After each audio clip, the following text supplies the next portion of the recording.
मेरा नाम नैना है। मेरे पापा आर्मी की पोस्ट से रिटायर्ड जनरल थे। आर्मी में रहने की वजह से वो बहुत लंबे चौड़े और एक अच्छी पर्सनालिटी वाले इंसान थे। उनके चाल चलन से ही कोई भी उन्हें देखकर पता कर सकता था कि वो आर्मी से हैं। मेरी माँ एक आर्मी ऑफिसर की पत्नी थी। उनके रहने के ढंग से ही आपको पता चल जाएगा कि वो एक आर्मी ऑफिसर की गर्वित पत्नी है। उन दोनों की ही जोड़ी बहुत खूबसूरत थी। मेरा एक भाई और एक बहन थी। मेरा भाई मेरे पापा पर और मेरी बहन मेरी मम्मी पर गई थी। दोनों ही बहुत खूबसूरत थे, पर जब मैं हुई तो मेरा रंग बहुत सांवला था। पूरे घर में मैं सबसे अलग दिखती थी।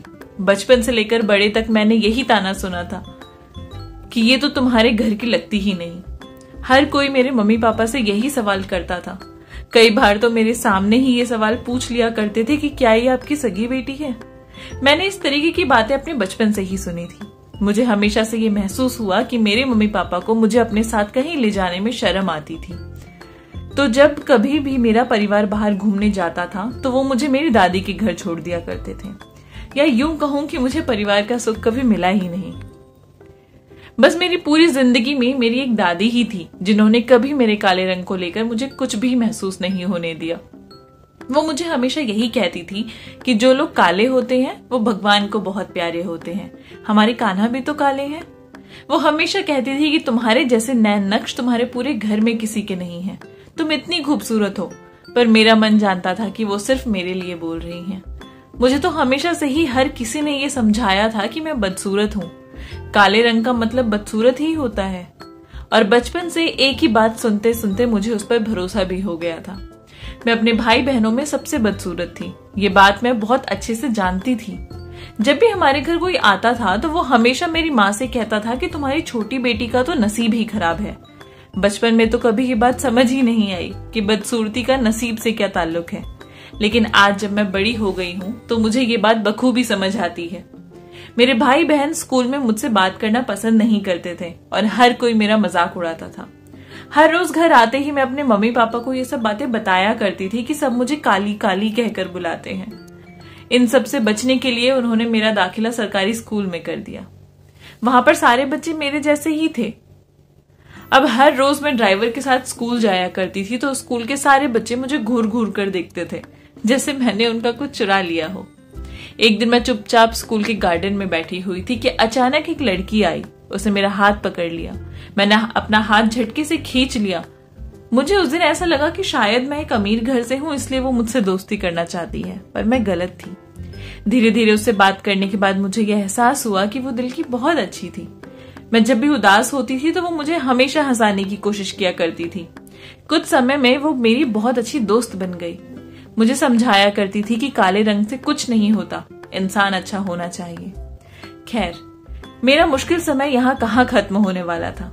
मेरी जिंदगी का इकलौता सहारा मेरी दादी भी इस दुनिया से चली गई।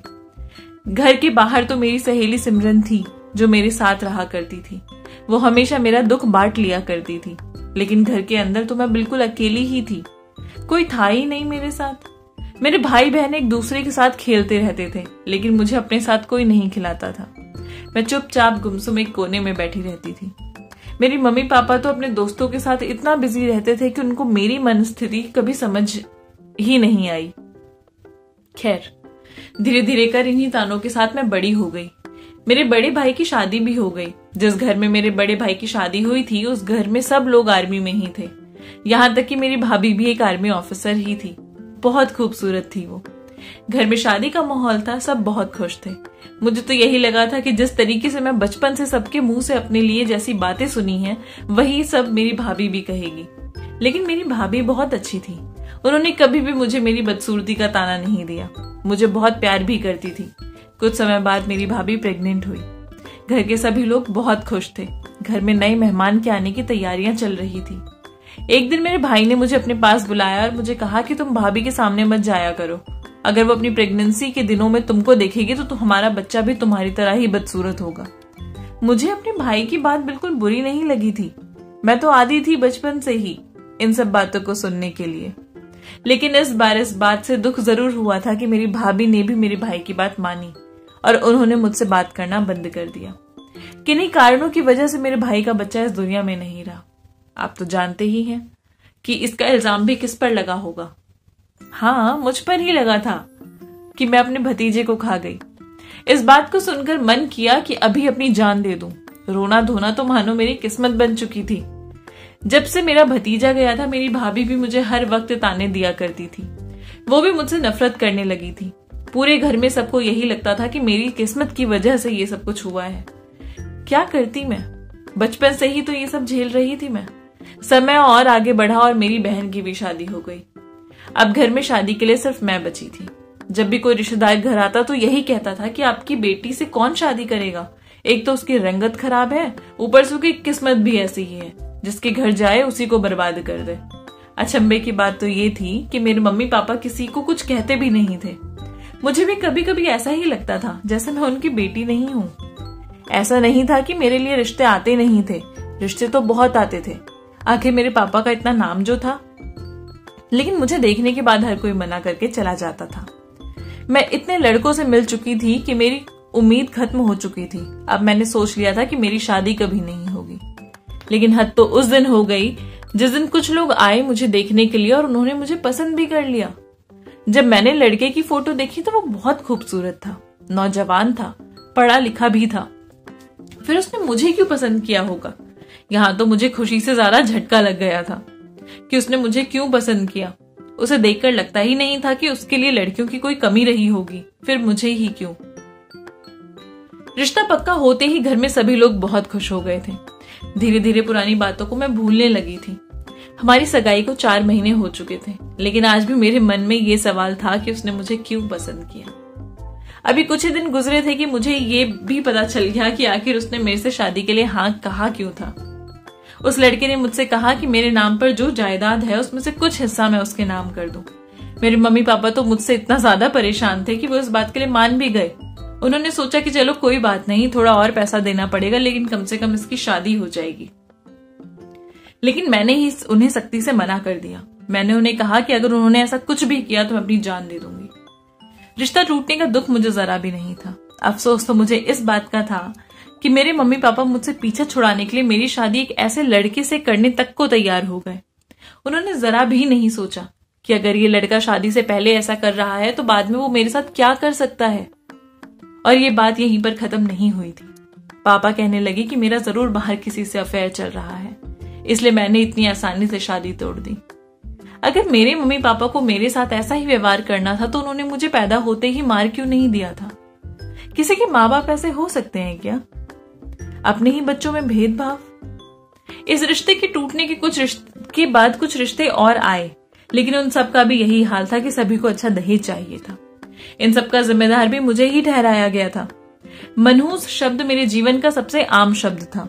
कभी कभी तो मुझे ऐसा लगता था कि अपने पापा का सरनेम हटाकर अपना नाम नैना मनहूस ही कर लूं।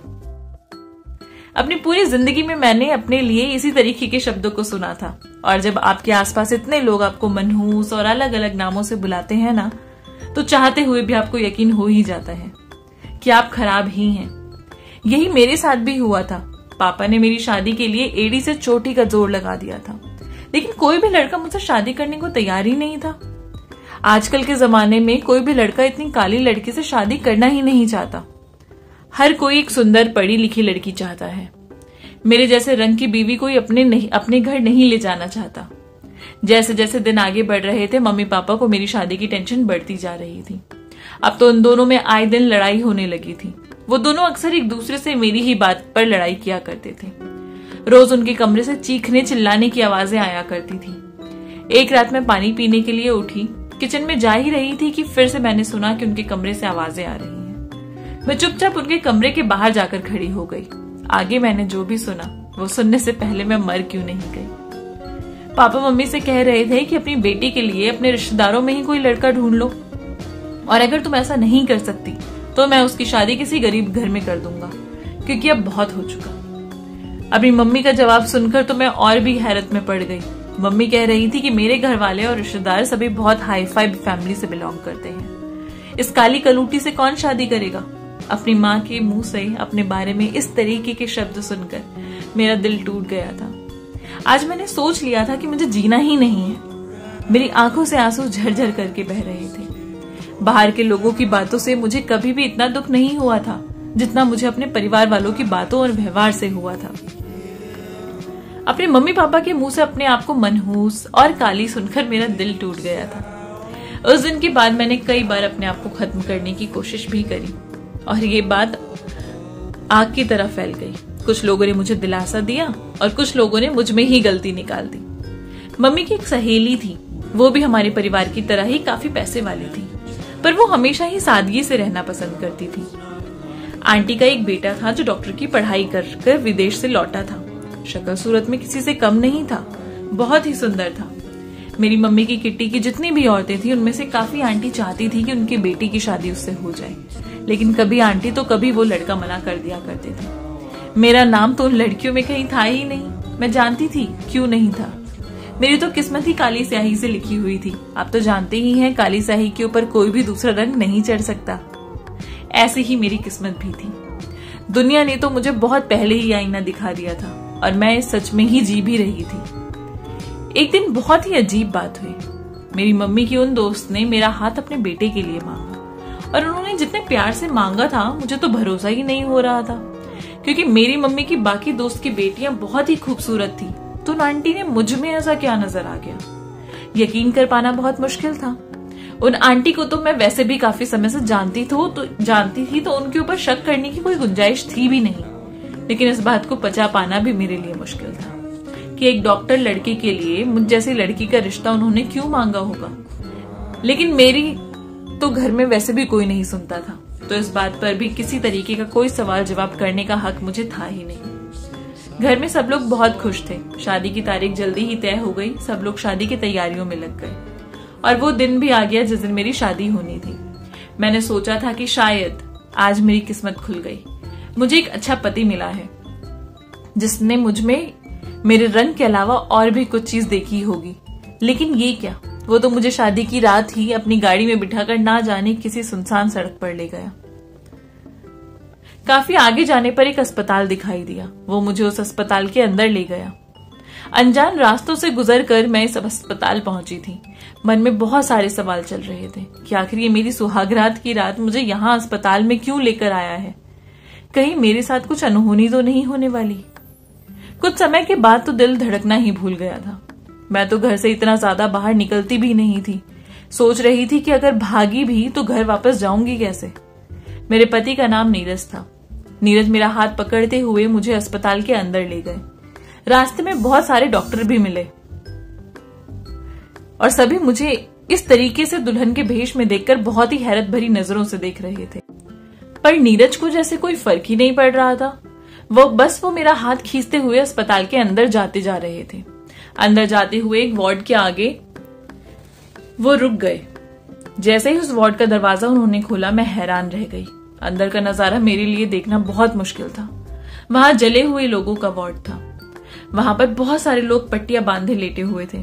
किसी का हाथ जला हुआ था, किसी का पैर, किसी का मुंह तो किसी का पूरा शरीर। उन सभी लोगों को इस तरीके से देखकर मानो मैं बेहोश होते होते ही बची थी। पता नहीं क्यों, पर उनके दर्द को देखकर मेरी आंखों से आंसू छलक रहे थे। मैंने एक नजर अपने पति को देखा। वो बहुत ही शांत थे। वो कहने लगे कि ये वही लोग हैं जिन्होंने अपने घर वालों से या अपने जीवन में किसी न किसी रिश्ते से तंग आकर खुदकुशी करने की कोशिश की है, और आज देखो ये किस हाल में है। वार्ड में ज्यादातर औरतें ही थी। सबकी उम्र अलग अलग थी। कोई अपनी शादी से तंग थी तो कोई अपने प्रेमी से। अलग अलग कर्म की वजह से उन्होंने खुदकुशी की कोशिश की थी और आज इस हाल में थी। इस वार्ड में एक छोटी सी बच्ची भी थी जिसकी उम्र लगभग 13-14 साल होगी। नीरज ने मुझे बताया कि वो गरीब परिवार से ताल्लुक रखती थी।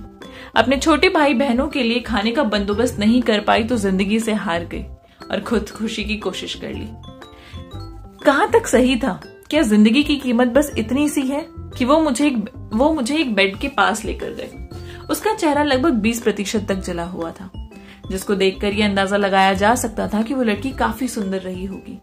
मैंने अपने पति से पूछा कि उसने ऐसा क्यों किया, तो वो मुझे कहने लगे कि इस लड़की ने लव मैरिज की थी।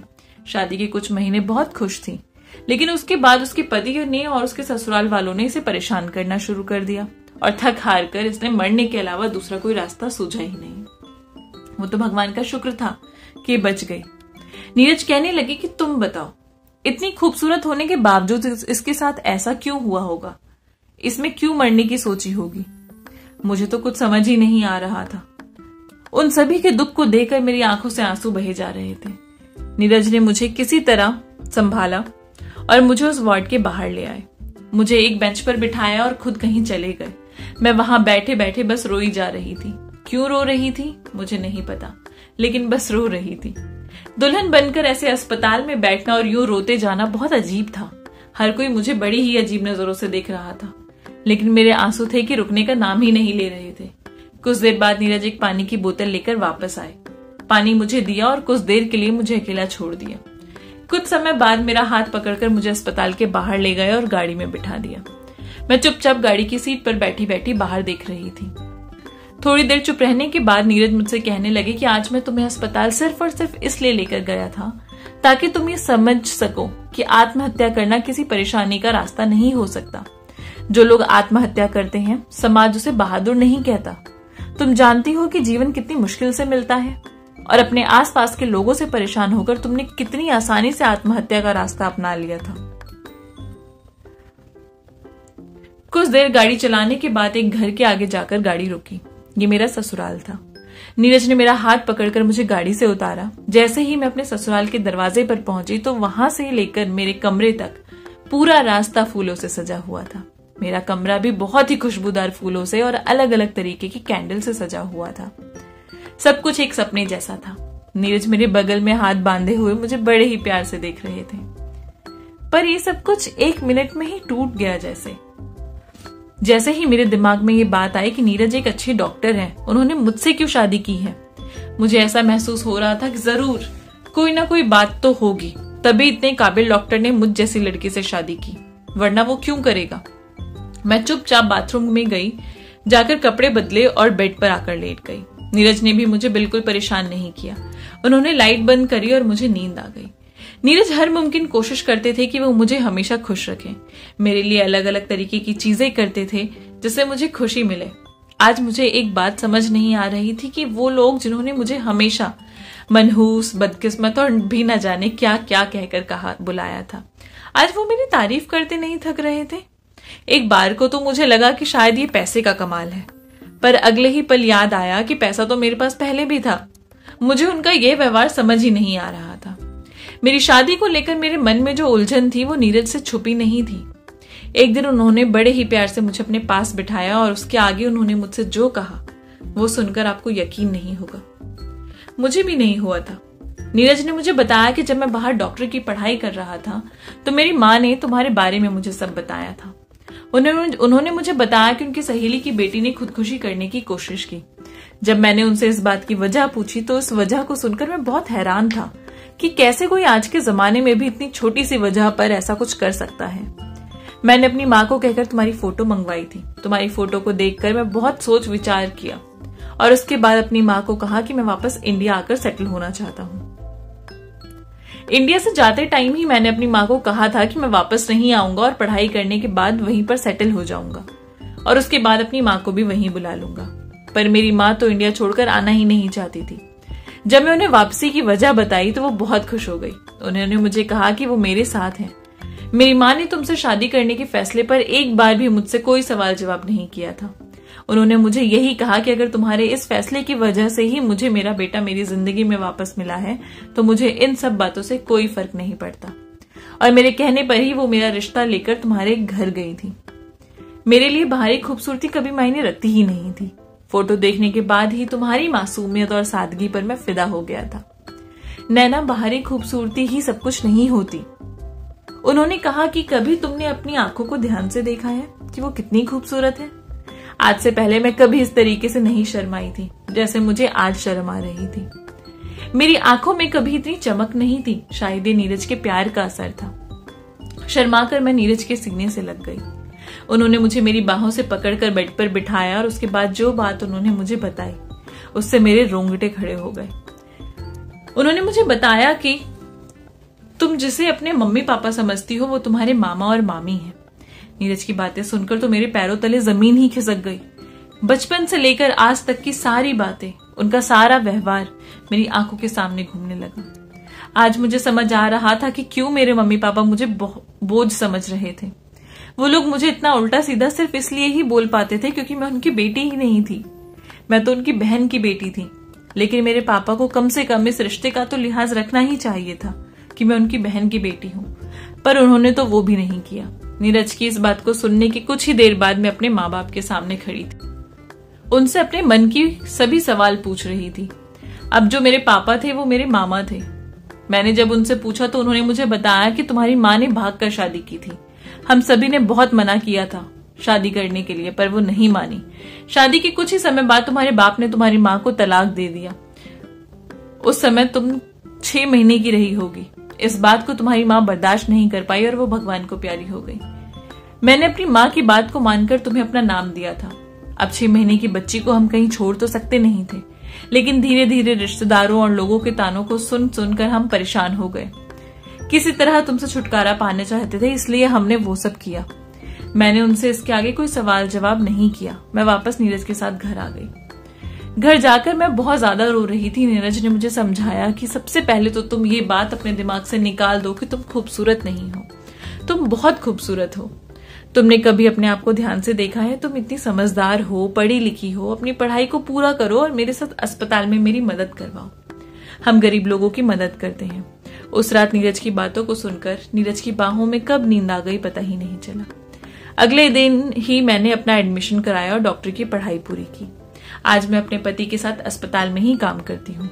अगर जीवन साथी अच्छा हो तो वो आपकी जिंदगी संवार देता है। जब अपने पुराने जीवन के बारे में सोचती हूँ तो सहम जाती हूँ, लेकिन फिर ये सोचकर अपने आप को दिलासा दे देती हूँ कि वो तो मेरे माँ बाप थे ही नहीं, तो उनसे किस बात का शिकवा करूं। जिंदगी जैसे एक खूबसूरत मोड़ ले चुकी थी और सब कुछ बहुत अच्छा था। नीरज ने मुझे मेरे मुश्किल वक्त में संभाला था। मैंने खुद से ही वादा किया था कि मैं नीरज का साथ हर हाल में दूंगी, चाहे उनका अच्छा वक्त हो या बुरा। जितना प्यार मुझे आज नीरज करते हैं उससे कहीं ज्यादा प्यार मैं उनको करती हूँ। आई होप आपको ये कहानी पसंद आई होगी। अगर अच्छी लगी है तो चैनल को प्लीज सब्सक्राइब कर दीजिए, लाइक कर दीजिए और अपने प्यारे से कमेंट नीचे ड्रॉप कर दीजिए। मिलूंगी आपसे नई कहानी के साथ। तब तक के लिए बाय बाय।